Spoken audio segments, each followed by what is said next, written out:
So today I'm going to show you guys how to make fresh egg pasta. We've got flour, break in one egg, and I'm going to just take a knife, mix it together.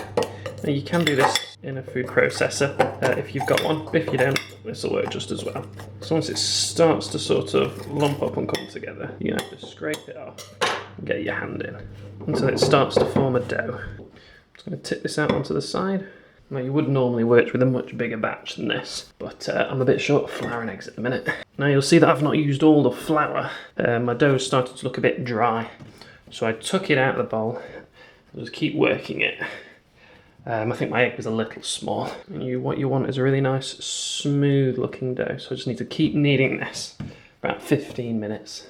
What we're trying to do is stretch it as we need it. So you'll notice on the recipe it says ideally use a type 00 pasta flour.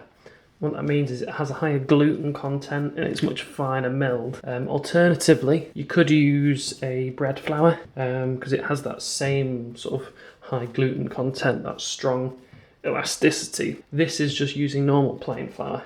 What you will notice with this is though, when you press it, it should bounce back, and this it does ever so slightly, but not half as much as if I'd used the proper flour. It should be quite stiff and quite firm and quite hard to work. I'm still, soft and ever so slightly tacky, but it should really pull back when you press it. So I've been working this for about 10 minutes. You can see it's really nice and smooth. Not working it with too much flour. You can see that the side's pretty much clean, there's only a few dregs on there. Now, mine was looking like it might be a little dry, so I left out 10 grams of the flour. It's much easier to add more flour into the mix than it is to add liquid in. So once it's dry, there's not an awful lot you can do about it. So what we're going to do now is we're going to take a piece of greaseproof, oil it lightly, pop this in it, and leave it for an hour in the fridge. Now normally if I was making a big batch I wouldn't bother. It's just that this is so small that if it sticks to the cling film, I'll lose half of what I've made. So I do have a pasta machine here, but I'm going to show you guys how to do it by hand first, just in case you don't have one. So I'm going to take this out, give it a quick knead, just so it's not too greasy on the outside, and work that in. You'll notice that it'll have firmed up quite a bit, and it'll be quite cold, so you just want to get a little bit of heat into it.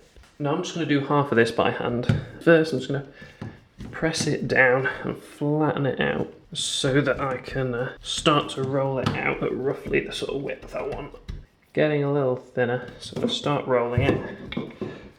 And you might find if it does start to stick, you'll just need a little pinch of flour.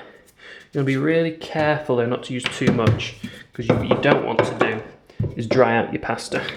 You just keep turning it over, gently dabbing it in the flour, making sure it's not sticking. It will take a bit of patience doing this by hand with a rolling pin.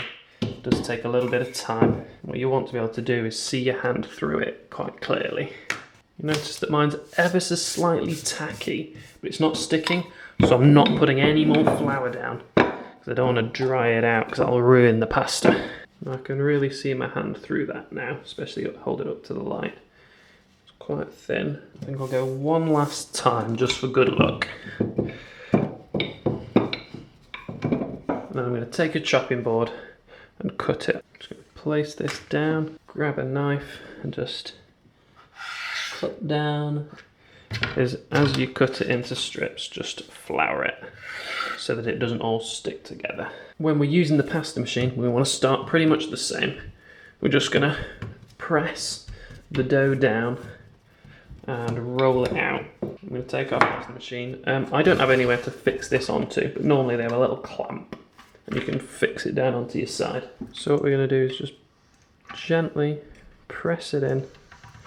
It should take on its own. You just want to start on the thickest setting, run it through a couple of times. Keeps it nice and smooth and even. If you run it through too thin a one too soon, you get bobbles and it sort of stretches and squeezes it and it's not as good. So we're just going to go one setting at a time. If it does start to get a bit sticky, you will need to flour it, but my machine's been used before, so it's got a little bit of flour in it. So mine's just starting to stick to itself a teeny bit. I'm just going to flick just a pinch of flour on it wipe it over and brush off any excess. Just keep going, adjusting how thick it is, one setting at a time. I've just cut this in half to make it a little easier to handle. Now pasta machines can go very thin, thinner than you might want if you're making tagliatelle. So we're going to keep bringing it through and just see my hand through it. I'm going to go one more setting. So you should now end up something like this, starting to get a bit papery thin.